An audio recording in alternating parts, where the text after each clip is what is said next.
Hey, this isn't the cabin in the woods you're used to seeing me in. That's right, I'm in a different cabin in the woods because I'm in Colorado right now, taking care of some things. So this is going to be a super DIY episode. I don't have my normal equipment, so it's going to sound different.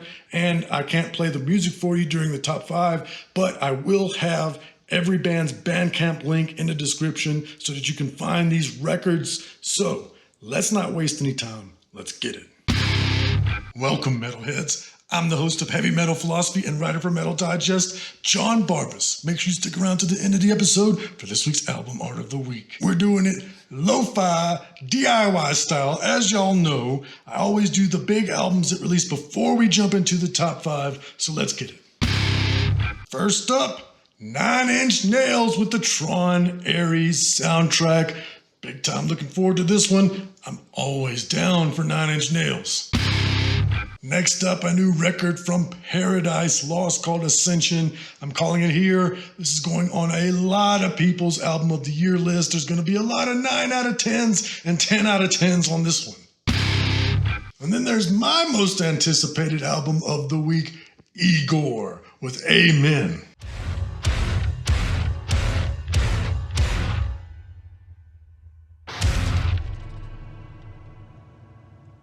And if you like Golden Rules and Reefer, Stoned Jesus has a new record called Songs to Sun. And lastly, before we jump into the top 5, big time up-and-comers Castle Rat with their new record Beastery. Now that I've heard this, I absolutely must see this band live. Now let's do the top 5. Coming in at number 5, Minefield, Atonement for Existence, some progressive groove metal with the fury of Slipknot, the mechanical heft of Fear Factory, and the haunting moods of Alice in Chains. Does that sound appealing to you? It certainly appeals to me. You will love it if you check it out. Coming in at number 4, Krigsgrav with Stormcaller. Longtime subscribers know that I will love me some Krigsgrav because it's black metal with soaring guitars. Really fantastic melody here without venturing into being melodic black metal, quite furious, and another standout in the genre from Krigsgrav. Coming in at number 3 is Tithe with Communion in Anguish. This is death metal that defies conventions. It has high dissonant notes, but it's not blackened. It has raw production, but it's not ODSM. It's got novel approaches to the riffs, but it's not what I would call modern death metal. It's cleaned up some singing in some sections, but it's not melodic death metal. This is wholly unique to its own. Tithe is a revelation. It's a horrific revelation, but it's a revelation. Communion in Anguish, indeed. Coming in at number 2, November's Doom, Major Arcana, and this record is gothic metal mixed with death metal and is themed around a tarot reading, and it feels just like one. Anticipation for profound randomness. You don't know what genre they're about to hit, just like you don't know what card's about to be drawn.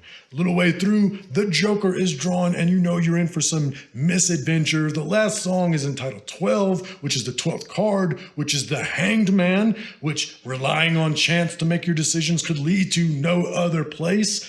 Thankfully, November's Doom is a known quantity, and this is a predictably excellent album from the veterans. Hey, before we do number 1, can you see that mountain behind you? I'm in the mountains. It's my home. I love it here. But before we do number 1, I want to remind you that this is the final weekend you can get the summer collection of the Heavy Metal Philosophy merch. This is last year's winter edition. I'm in Colorado. I'm finally in a place where I can wear my longies. I never get to do that back home in Georgia.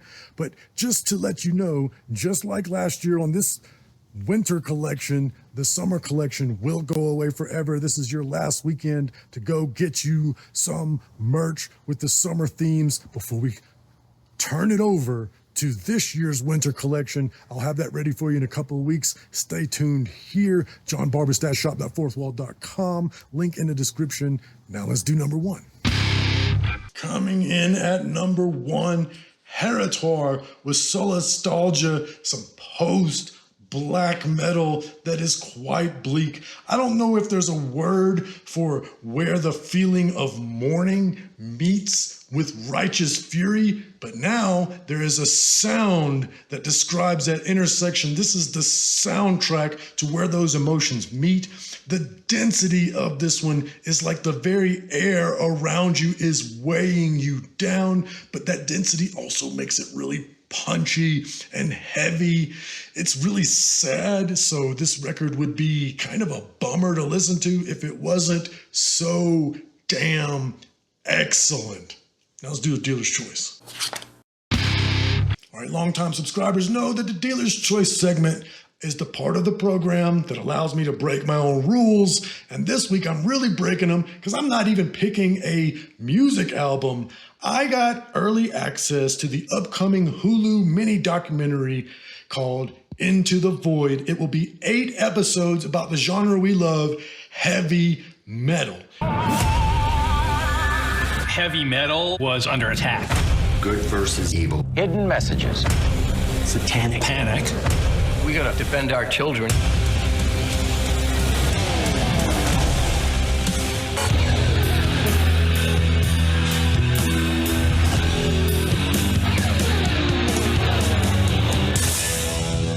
And it will be ranging from topics like Randy Rhoads, Dimebag Darrell, the Judas Priest trials, stuff that us veterans, we know. Although I admit the Randy Rhoads episode, I did learn something new about Randy Rhoads that I didn't know before. Same thing with Judas Priest. So that's cool and enlightening. But what I really appreciate is they also covered topics that aren't so popular. Obscure bands like NME, one of America's first black metal bands, and it covered the topic of the guitar player who killed his own mother, and then his bandmates still reformed the band with him after he got out of prison. It's a fascinating story. It's got some positive aspects, and then of course some quite dark ones. When we learn about black metal, we learn about the mayhem story, of course, but the NME story should also be learned about. So I highly recommend you check out Into the Void, coming this Monday, September the 22nd on Hulu. Check it out, y'all. My favorite album art this week comes from cult member Gore. Look at that. Sometimes simplicity is best. If I'm scrolling through records at the record store and I see this, you know my curiosity is gonna be piqued. Gore? Really? I love the simple color scheme. I love how the words pop. If you're gonna put a skull on your album cover, this is how you do it. All right, thanks y'all for bearing with me with the super DIY episode. I am obviously not at home, not with all my good equipment, so we're winging it, baby. But I still got you an episode. This week's podcast will also be a little bit different, but after that, we're back to the regularly scheduled programming and quality. So thank you so much for bearing with me. I hope you enjoyed these metal albums, but most importantly, read philosophy, listen to metal. I love you.